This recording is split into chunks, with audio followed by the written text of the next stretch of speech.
भारत माता की, छत्रपति शिवाजी महाराज की जय भवानी, जय भवानी, जय श्री राम, जय जय श्री राम।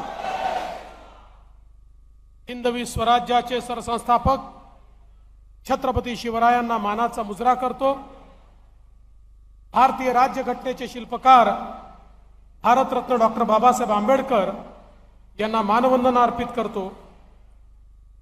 त्या गुरुदेव शक्तीने या क्रांतीभूमीला क्रांतीचा संदेश दिला ते राष्ट्रसंत तुकडोजी महाराज यांच्या चरणी नमन करतो।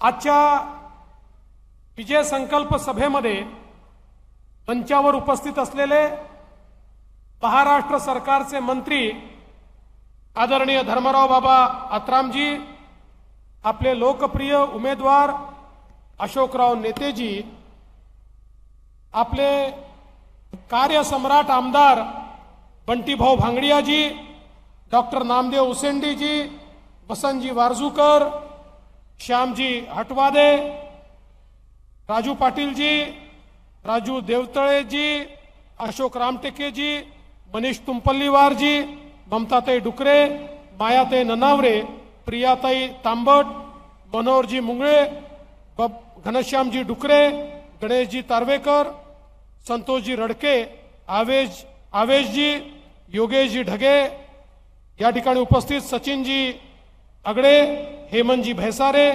कृष्णाजी सहारे, मनोजजी लटके, मंचावरील सर्व मान्यवर आणि या ठिकाणी उपस्थित माझ्या सर्व माता भगिनी आणि बंधूंनो, आज अशोकराव नेते यांच्या प्रचाराच्या निमित्ताने आपण सर्व लोक या ठिकाणी एकत्रित आलो आहोत। आताच धर्मराव बाबा आत्राम साहेबांनी या ठिकाणी काँग्रेस कशा प्रकारे आदिवासींना वागवत आहे हे आपल्या समोर मांडलं। नामदेव उसेंडी या ठिकाणी आहेत, ते देखील काँग्रेसचं तिकीट मागायला गेले होते। त्यांना काँग्रेसने विचारलं पैसे आहेत का सांगा, ते म्हणे माझ्या मागे लोक आहेत, पैसे नाही आहे। तर म्हणे तुम्ही घरी बसा, ज्याच्याकडे पैसे आहेत त्याला आम्ही तिकीट देणार आहोत। आणि पैसा पाहून त्यांनी तिकीट दिलं। जो गडचिरोलीचाही नाही, जो चंद्रपूर जिल्ह्याचाही नाही, त्याला या लोकसभा मतदारसंघाचं काहीच माहित नाही, केवळ पैसा करता या ठिकाणी तिकीट देण्याचं काम हे काँग्रेस पक्षाने केलं। त्या काँग्रेस पक्षाच्या नेत्यांना मी सांगतो, अरे या गडचिरोली चिमूर मतदारसंघाच्या लोकांना प्रेमाने विकत घेता येते, पैशाने विकत घेता येत नाही। बंधू भगिनींनो, ही जी निवडणूक आहे ही ग्रामपंचायतची निवडणूक नाही, नगरपालिकेची नाही, ही निवडणूक जिल्हा परिषदेची नाही, ही निवडणूक विधानसभेची देखील नाही, ही देशाच्या लोकसभेची निवडणूक आहे। देशाचा नेता निवडण्याची निवडणूक आहे। देशाचे प्रधानमंत्री कोण होतील हे आपल्या मतातनं व्यक्त करण्याची ही निवडणूक आहे। आणि या निवडणुकीमध्ये केवळ दोन खेमे तयार झाले आहेत। एकीकडे माननीय नरेंद्र मोदी साहेबांच्या नेतृत्वात एनडीए आणि महायुती आहे, आणि दुसरीकडे राहुल गांधींच्या नेतृत्वात 26 पक्षांची इंडिया आघाडी आहे, महाविकास आघाडी आहे। आपली गाडी विकासाची आहे, आपल्या विकासाच्या गाडीचं इंजिन हे मोदी साहेब आहेत। आणि मोदी साहेबांसोबत आपले एकनाथरावजी शिंदे असतील, आपले अजितदादा पवार असतील, आपला रिपाई सारखा पक्ष असेल, वेगवेगळे पक्ष, एनडीएचे पक्ष हे या गाडीमध्ये बोगीच्या रूपाने लागले आहेत। आपली गाडी कशी आहे, या गाडीला लागलेल्या बोग्यांमध्ये दीन दलित, गोर गरीब, आदिवासी, शेतकरी, शेतमजूर, महिला, अल्पसंख्याक, ओबीसी प्रत्येकाला बसण्याची जागा आहे। आणि मोदीजींचं इंजिन इतकं पॉवरफुल आहे की सगळ्यांना घेऊन विकासाकडे आपली गाडी चालते। राहुल गांधींची गाडी कशी आहे, या ठिकाणी फक्त इंजिन आहे, डब्बे नाहीच आहे. कारण राहुल गांधी म्हणतात मी इंजिन आहे, शरद पवार म्हणतात मी इंजिन आहे, उद्धव ठाकरे म्हणतात मी इंजिन आहे, ममता बॅनर्जी म्हणते मी इंजिन आहे, लालू प्रसाद म्हणतो मी इंजिन आहे, त्या ठिकाणी आमचे स्टॅलिन म्हणतात मी इंजिन आहे. प्रत्येक जण म्हणतो मी इंजिन आहे. आता इंजिन मध्ये किती लोकांना बसायची जागा असते? फक्त ड्रायव्हरला बसायची जागा असते. इंजिन मध्ये कोणाला बसण्याची जागा नसते. समाजातला कोणी इंजिन मध्ये बसू शकत नाही, फक्त ड्रायव्हर बसू शकतो. आणि यांचे इंजिनही कशी आहे, एक इंजिन पूर्वेला जाते तर दुसरं पश्चिमेला जाते, एक इंजिन दक्षिणेला ओढते तर दुसरं उत्तरेला ओढते. यांची गाडी पुढे जातच नाही. न हालणारी न डुलणारी अशा प्रकारची गाडी ही इंडिया आघाडीची या ठिकाणी तयार झालेली आहे. राहुल गांधीची पुढे न जाणारी गाडी या ठिकाणी तयार झाली आहे. आणि म्हणून मोदीजींच्या गाडीमध्ये प्रत्येकाला जागा आहे, प्रत्येकाचा विकास होणार आहे. प्रत्येकाला विकासाकडे नेणाऱ्या गाडीत जर बसायचं असेल तर अशोक नेतेच्या कमळाचं बटन दाबलं की आपण मोदीजींच्या गाडीत बसणार आहोत. आणि दुसरं कुठलं बटन दाबलं की फक्त इंजिन पाहायला मिळणार आहे, बसायला जागा मिळणार नाही. अशा प्रकारची परिस्थिती आज आपल्याला पाहायला मिळते. बंधू भगिनींनो, गेल्या 10 वर्षामध्ये मोदीजींनी भारताला बदललं. या भारतामध्ये नारे दिले जायचे गरिबी हटावचे, गरीब हटले पण गरिबी नाही हटली.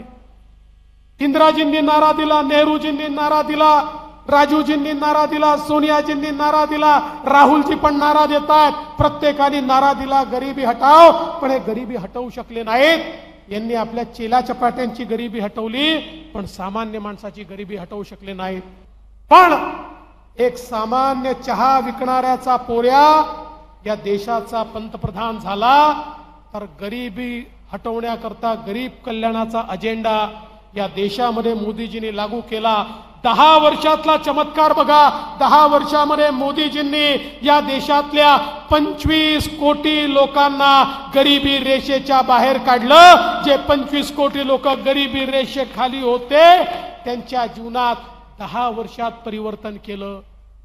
10 वर्षामध्ये 20 कोटी लोक जे झोपडीमध्ये राहायचे, जे कच्च्या घरामध्ये राहायचे, अशा 20 कोटी लोकांना मोदीजींनी पक्क घर दिलं. 10-11 कोटी घरांमध्ये ज्या ठिकाणी शौचालय नव्हतं, 11 कोटी घरं म्हणजे 55 कोटी लोक, ज्या 11 कोटी घरांमध्ये शौचालय नव्हतं त्या 11 कोटी घरांमध्ये मोदीजींनी शौचालय बांधलं. ज्या 10 कोटी घरांमध्ये चुलीवर स्वयंपाक व्हायचा त्या 10 कोटी घरांमध्ये गॅस देण्याचं काम मोदीजींनी केलं. आपल्या स्वातंत्र्याच्या 70 वर्षानंतर 50 कोटी लोक असे होते ज्यांच्या घरामध्ये पिण्याचं पाणी येत नव्हतं. आमच्या माता भगिनींना हंडा घेऊन विहिरीवर नाहीतर नदीवर जावं लागायचं. त्या 50 कोटी घरांमध्ये पिण्याचं शुद्ध पाणी नळाच्या माध्यमातून देण्याचं काम हे या ठिकाणी मोदीजींनी केलं. 55 कोटी लोकांना आयुष्यमान भारताच्या माध्यमातून कार्ड दिलं आणि 5 लाखापर्यंत सगळा इलाज मुफ्त करण्याचा निर्णय घेतला. आज मला हजारो लोक भेटतात आणि मला म्हणतात मोदीजींना आम्हाला आशीर्वाद द्यायचे आहे. मी विचारतो का द्यायचे आहे? म्हणतात आमच्या घरी बिमारी होती, पैसा नव्हता, आम्हाला वाटायचं आता बिमारीने मरावं लागेल, कोण पैसा खर्च करेल. पण मोदीजींनी आमच्याकरता पैसा खर्च केला, आमचं ऑपरेशन झालं, आम्ही या ठिकाणी जिवंत आहोत. कोणाचं डोळ्याचं ऑपरेशन झालं, कोणाचं खुब्याचं ऑपरेशन झालं, कोणाचं गुडघ्याचं ऑपरेशन झालं, कोणाचं हायड्रोसिलचं ऑपरेशन झालं, कोणाचं हार्टचं ऑपरेशन झालं, कोणाचं किडनीचं ऑपरेशन झालं. आज गरीब माणसाला माहिती आहे माझे मोदीजी आहेत, मला इलाजाविना मोदीजी मरू देणार नाहीत. आज आपण बघा, जो आमचा फुटपाथ दुकानदार आहे, जो आमचा गरीब आहे, पान ठेलेवाला आहे, हात ठेलेवाला आहे, अशा लोकांना मोदीजींनी कोविड नंतर आपल्या पायावर उभं केलं आणि स्वनिधीच्या माध्यमातून त्यांना देखील पैसा दिला. आपण पाहू शकतो आमच्या महिला या ठिकाणी आहेत. मोदीजींनी 8 लाख कोटी रुपये 85 लाख महिला बचत गटांना दिले आणि महिलांना आपल्या पायावर उभं करण्याचं काम केलं। आज आपल्या घरातले जे वयस्कर लोक आहेत, जे आमचे म्हातारे लोक आहेत, अशा वयोवृद्ध लोकांकरता वयोश्रीची योजना आणली। कोणाला चष्मा पाहिजे तर चष्मा दिला, कानाची मशीन पाहिजे तर कानाची मशीन दिली, कवळी पाहिजे तर कवळी दिली, हातकाठी पाहिजे तर हातकाठी दिली, खाली बसता येत नाही तर कमोड देखील दिला। या सगळ्या गोष्टी आमच्या सिनियर सिटीजनला त्या ठिकाणी मोफत देण्याचं काम केलं। आमचे जे दिव्यांग आहेत, ज्यांना चालता येत नाही, त्यांना पाय दिले, त्यांना हात दिले, अशा प्रकारचे पाय दिले। कालपर्यंत ज्याला चालता येत नव्हतं तो आज मोटरसायकल चालवू शकतो। अशा प्रकारचे प्रोस्थेटिक पाय जे जगाच्या पाठीवर केवळ फ्रान्समध्ये तयार व्हायचे, ते पाय आज आमच्या गरीब दिव्यांगांना, ते हात आमच्या गरीब दिव्यांगांना देण्याचं काम हे मोदीजींनी या ठिकाणी केलं। आज आपण पाहू शकतो 50 कोटीपेक्षा जास्त लोकांना आपल्या पायावर उभं करण्याकरता मोदीजींनी मुद्राचं लोन दिलं। मुद्रा लोन देत असताना पूर्वी एखादा व्यक्ती बँकेत गेला तर बँक म्हणायचं, तुमच्याकडे तारण ठेवायला काही प्रॉपर्टी आहे का? तुमचा नातेवाईक सरकारी नोकर आहे का? तो सरकारी नोकर असेल तर त्याची गॅरंटी लिहून द्या, मग तुम्हाला आम्ही या ठिकाणी लोन देऊ। मोदीजींनी सांगितलं, गॅरंटी मी घेतो, यांना लोन द्या। 50 कोटीपेक्षा जास्त लोकांना लोन मिळालं। आणि माझ्या माता भगिनींनो, या 50 कोटीमध्ये 31 कोटी महिला आहेत ज्या आपल्या पायावर मोदीजींमुळे उभ्या राहिल्या। आणि मोदीजी म्हणतात, जेव्हा एक पुरुष पायावर उभा राहतो तेव्हा केवळ पुरुष पायावर उभा राहतो, पण जेव्हा महिला पायावर उभी राहते तेव्हा पूर्ण परिवार पायावर उभा राहतो। आणि म्हणून महिलांना अधिकार देण्याचं काम या ठिकाणी मोदीजींनी केलं। आणि बंटी भाऊ, आता आपल्या मंचावर महिला कमी दिसतायत, पण मोदीजींनी अशी व्यवस्था केली आहे, 2 वर्षानंतर अर्धा मंच महिलांना द्यावा लागेल। कारण मोदीजींनी सांगितलं 2026 नंतर आपल्या विधानसभेमध्येही 33% महिलांना आरक्षण आणि लोकसभेमध्येही 33% महिलांना आरक्षण। महिलांना आरक्षण देऊन विधानसभा आणि लोकसभेमध्ये पाठवणारे नेते आमचे मोदीजी आहेत। त्यामुळे प्रत्येकाचं कल्याण मोदीजींनी केलं। आज आमच्या ओबीसी समाजाकरता, आमच्या 12 बलुतेदारांकरता ज्या प्रकारे मोदीजींनी योजना आणली, पारंपरिक व्यवसाय करणारे आमचे ओबीसी यांना 20,000 कोटी रुपयाची योजना देऊन त्यांना आधुनिक कौशल्य द्यायचं, त्यांना पैसे द्यायचे, त्यांना मशिनरी द्यायची आणि त्या माध्यमातून त्यांना चांगल्या प्रकारे आपला व्यवसाय नव्याने करता येईल, असं 12 बलुतेदारांना त्या ठिकाणी खऱ्या अर्थानं मदत करणारे मोदीजी आहेत। तर त्याच वेळी प्रधानमंत्री महोदयांनी आमच्या आदिवासी समाजाकरता 22,000 कोटी रुपयाची योजना आणली आणि प्रत्येक आदिवासी पाड्यामध्ये, वाड्यामध्ये, वस्तीमध्ये मूलभूत सोयी पोचल्या पाहिजेत, रस्ते गेले पाहिजेत, पिण्याचं पाणी गेलं पाहिजे, इलेक्ट्रिसिटी गेली पाहिजे, त्या ठिकाणी रोजगाराची निर्मिती झाली पाहिजे, याकरता मोठ्या प्रमाणात काम त्या ठिकाणी केलं।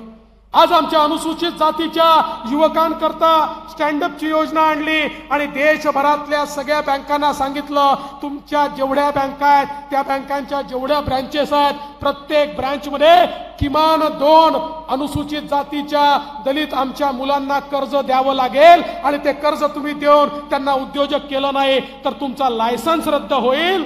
आज देशभरामध्ये लाखो अनुसूचित जातीच्या मुलांना आपल्या पायावर उभं करण्याचं काम मोदीजींनी केलं। या देशामध्ये आमच्या शेतकऱ्यांकरता त्या ठिकाणी किसान सन्मान योजना आणली, त्या माध्यमातून 6,000 रुपये खात्यात देण्याचा निर्णय केला आणि आपल्याही महाराष्ट्राच्या सरकारने सोबत 6,000 रुपये टाकण्याचा निर्णय केला। 12,000 रुपये आज आपण शेतकऱ्यांना देतोय, त्यांच्याही जीवनामध्ये परिवर्तन करण्याचं काम चाललंय। बंधू भगिनींनो, या देशामध्ये मोदीजींच्या माध्यमातून समाजाच्या प्रत्येक व्यक्तीला त्या ठिकाणी विकासाकडे नेण्याचं काम मोदीजींनी केलं। पण मोदीजी परवा नागपूरला आले होते आणि नागपूरच्या सभेमध्ये म्हणाले की तुम्हाला वाटत असेल गेल्या 10 वर्षात खूप काम झालं, पण मोदीजी म्हणाले पिछले 10 साल ये तो ट्रेलर था, पिक्चर अभी बाकी है, पुढच्या 5 वर्षामध्ये विकसित भारताकडे भारताला मी नेणार आहे. आज तुम्ही बघू शकता मोदीजींनी भारताची अर्थव्यवस्था मजबूत केली. 2013 साली इंटरनॅशनल मॉनिटरी फंडने अहवाल दिला होता. देशामध्ये जगामध्ये 5 देश असे आहेत की जे देश दिवाळखोर होणार आहेत, जे देश या ठिकाणी कोलमडणार आहेत. आणि त्यांनी सांगितलं होतं या 5 देशामध्ये भारत आहे.